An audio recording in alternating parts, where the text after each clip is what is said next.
All right, good morning, chemistry students. Happy Thursday.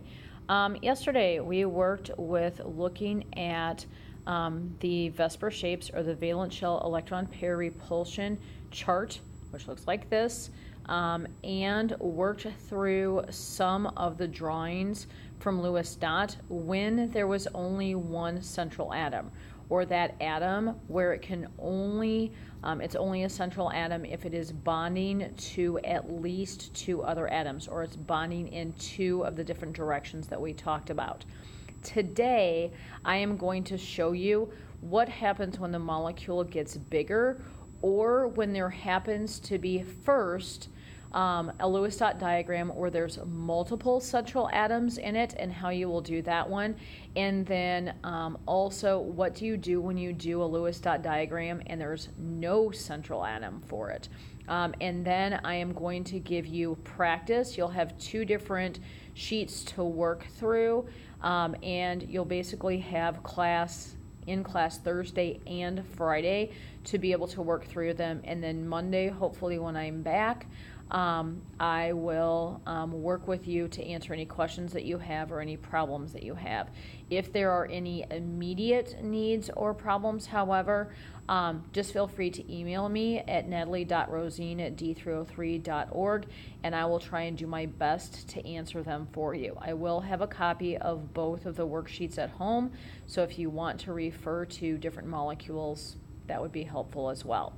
All right, yesterday I drew this particular molecule on the board. We just did not get to it. But if you had a Lewis dot diagram that came out like this, or you were given one and asked to figure out how many central atoms were in it and then the shape around each atom, here's how you do it.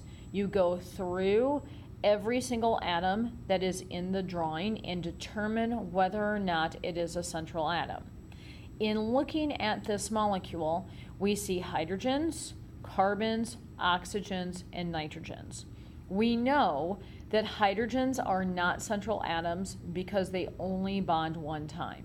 Same thing if it happens to be an element from the halogen family, because they only need to gain one electron in order to become stable, so therefore they will only make one bond. All right, so that leaves us with the three families that we talked about yesterday: the carbon family, the nitrogen family, and the oxygen family, all of which have the potential to be able to be a central atom. So I normally start at the left-hand side of the molecule and just kind of work my way across to the right-hand side of the molecule and say, can each of the elements be a central atom? So if I'm starting to look at this molecule, all right, we know hydrogen isn't a central atom. This carbon is bonded to the right and to the left, so to that carbon and to that hydrogen. So that one is bonded to at least two different elements, so it is a central atom. And we're going to put the number 1 right next to it. Then we move on to the next one. Kind of the same thing for this carbon. It's bonded as well in two different directions and to two different atoms, so it's a central atom. We're going to mark this one as number 2. This oxygen bonded two different locations, to this carbon over here, to this carbon over here, so it is central atom number 3. This carbon is bonded to 3 different things: to this nitrogen, to that oxygen up there, and to this oxygen, so it's definitely a central atom, and it's central atom number 4. This oxygen up here is only bonded to this one carbon, so it is not a central atom. We can just leave it blank. We don't have to do anything with it. Same as the hydrogens. This nitrogen is bonded to 3 things: to this carbon, to this hydrogen, and to this carbon over here. So it becomes central atom number 5. And then this carbon over here is bonded 4 times: hydrogen, hydrogen, hydrogen, and nitrogen. So it becomes central atom number 6. All right, so we are going to go through and figure 6 shapes for this molecule.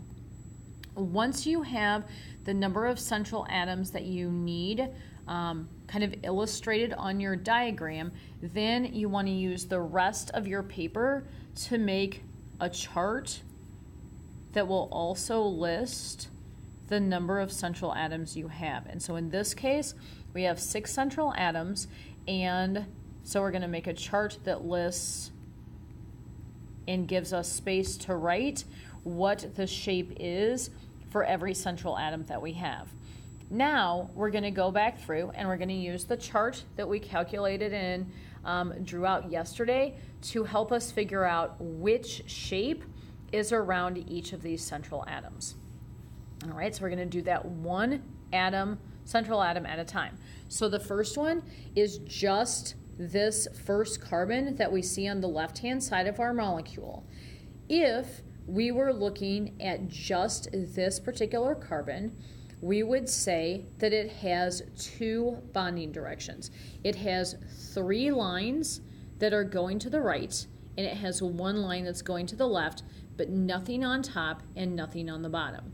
So there's 2 bonding directions, and then around this carbon, there are no unshared pairs whatsoever.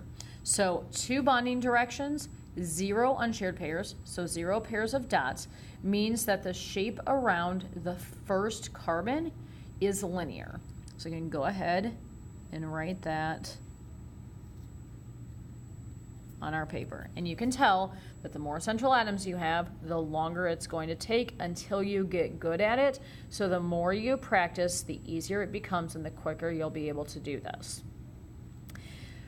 Central atom number 2 is kind of the same thing as central atom number 1, just in reverse. So in this case, this carbon also has 2 bonding directions, 1 to the right, 3 to the left, but again, nothing on the top or the bottom. All right, so again, it is linear. So 2 bonding directions, no pairs of dots.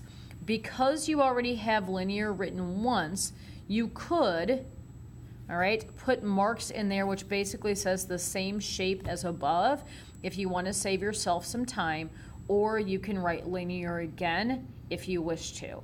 But now we're ready to move on to central atom number 3, which is this oxygen. If I'm looking at this oxygen, it has 2 different bonding directions, 1 to the right, 1 to the left.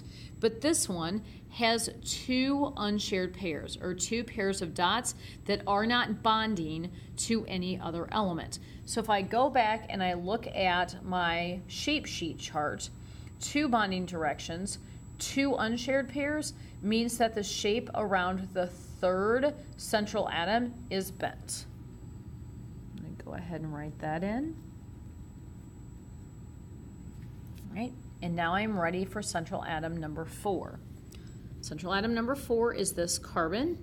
If I'm looking at bonding directions for it, it has 1 to the right, 1 to the left, and 2 that are going to the top. So I have 3 out of the 4 bonding directions for this particular molecule, or portion of the molecule, and around this carbon, there are no pairs of dots. So if I go back to my chart, all right, I'm looking for something that has 3 bonding directions, 0 unshared pairs. It is trigonal planar, all right? So I can write trigonal planar.